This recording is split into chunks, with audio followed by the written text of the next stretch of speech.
आज का हमारा टॉपिक है प्लेटो के न्याय की अवधारणा। प्लेटो के न्याय की अवधारणा अर्थात न्याय संबंधी प्लेटो के विचार।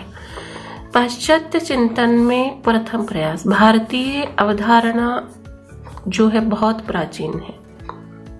न्याय के संदर्भ में जो भारतीय अवधारणा है वो बहुत प्राचीन है, लेकिन पाश्चात्य चिंतन में जो प्रथम प्रयास किया है वो किया है प्लेटो ने।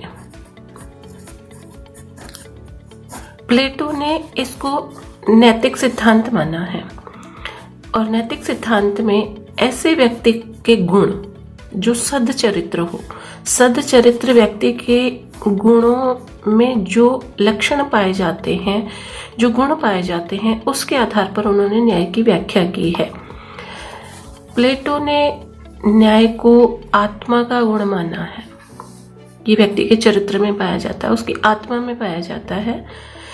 सदचरित्र व्यक्ति के जो गुण हैं, जैसे वो सबकी भलाई में अपना भला ढूंढता है, ये सारे लक्षण न्याय से संबंधित है, इसलिए उन्होंने न्याय को आत्मा का गुण माना है।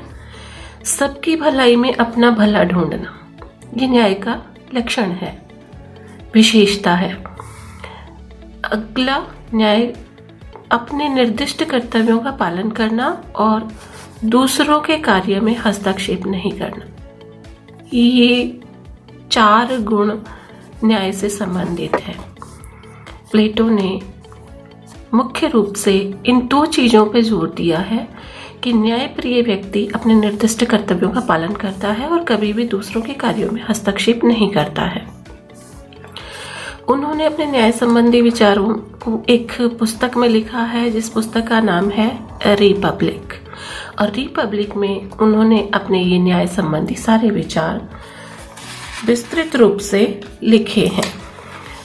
इसके अलावा उन्होंने न्याय को 2 रूपों में बांटा है, व्यक्तिगत न्याय और सामाजिक न्याय। व्यक्ति के अंदर उपस्थित जो न्याय है उसको व्यक्तिगत न्याय और समाज में उपस्थित न्याय को सामाजिक न्याय। ये दोनों न्याय जिस चीज के ऊपर आधारित है वो है मानवीय आत्मा में उपस्थित 3 तत्व, एक बुद्धि, एक शौर्य और तृष्णा। प्लेटो ने बताया कि प्रत्येक व्यक्ति में इन तीनों तत्वों की मात्रा उपस्थित होती है, लेकिन उनका अनुपात अलग अलग होता है। जिस व्यक्ति की आत्मा में बुद्धि ज्यादा होती है उसमें उसके अनुसार सद्गुण विकसित होंगे, जिसमें शौर्य की मात्रा ज्यादा होती है उसमें उसके अनुसार सद्गुण विकसित होंगे, और जिसमें तृष्णा की मात्रा होती है उसमें उससे संबंधित सद्गुण विकसित होंगे।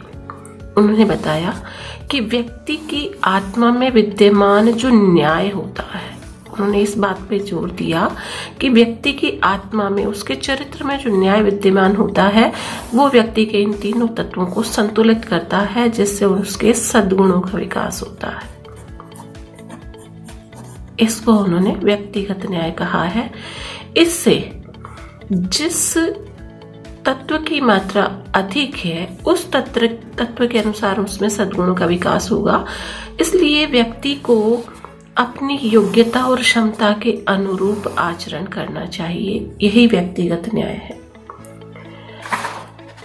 दूसरों के कार्यों में हस्तक्षेप नहीं करना चाहिए। इन तत्वों का सर्वोत्तम विकास ही न्याय है। और तत्व की जो प्रधानता है, यानी बुद्धि की प्रधानता है तो वो सद्गुण विकसित होगा, शौर्य की प्रधानता है तो उससे संबंधित सद्गुण विकसित होगा, और तृष्णा की मात्रा समान है तो उससे संबंधित सद्गुण उत्पन्न होगा। तो व्यक्ति को अपने चरित्र के सद्गुणों के आधार पर ही कार्य करना चाहिए। यही व्यक्तिगत न्याय है।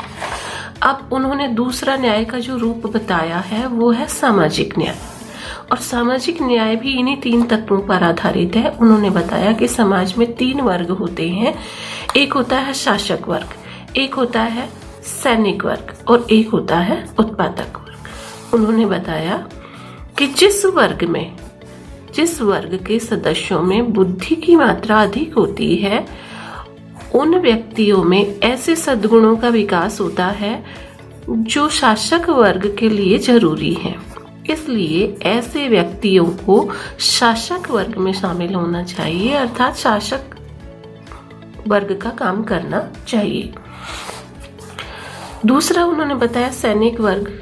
सैनिक वर्ग में ऐसे सदस्य जिनमें शौर्य की मात्रा अधिक होती है, उनमें इससे संबंधित सद्गुणों का विकास होगा। इसलिए उन्होंने कहा कि ऐसे व्यक्ति जिनमें शौर्य की मात्रा अधिक है, उन्हें सैनिक वर्ग में कार्य करना चाहिए। और तीसरा उन्होंने बताया उत्पादक वर्ग, जिस वर्ग में तृष्णा की मात्रा अधिक हो, उनमें इससे संबंधित सद्गुणों का विकास होता है। इसलिए उन्हें ऐसे कार्य करने चाहिए जो उत्पादक वर्गों में आते हैं, अर्थात शासक और सैनिक वर्ग के अतिरिक्त जितने भी, जैसे व्यापार है, वाणिज्य है, कृषि है और अन्य जो कार्य हैं, वो सब उत्पादक वर्ग में आते हैं।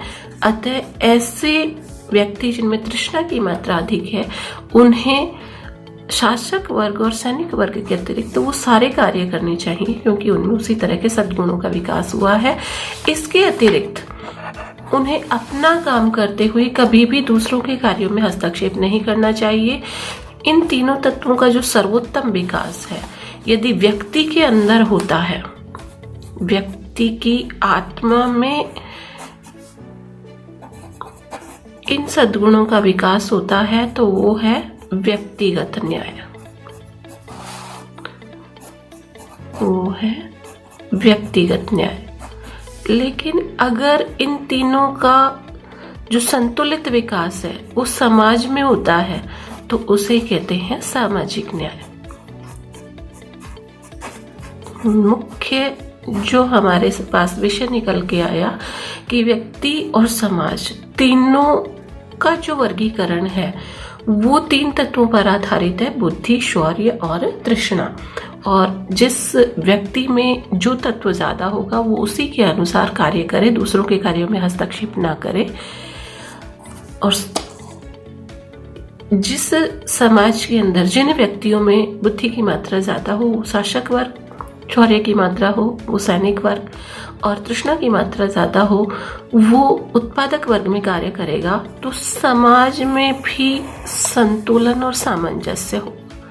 इन तीनों वर्गों के अंदर ये जो न्याय है वो सामंजस्य बिठाने का कार्य करता है, व्यक्ति की आत्मा में भी और समाज में भी। तीनों तत्वों का जो सामंजस्य है उसको बिठाने का काम जो करता है वो न्याय करता है। व्यक्ति की आत्मा में स्थित है तो व्यक्तिगत न्याय को करेगा, और समाज में स्थित है तो सामाजिक न्याय को स्थापित करेगा।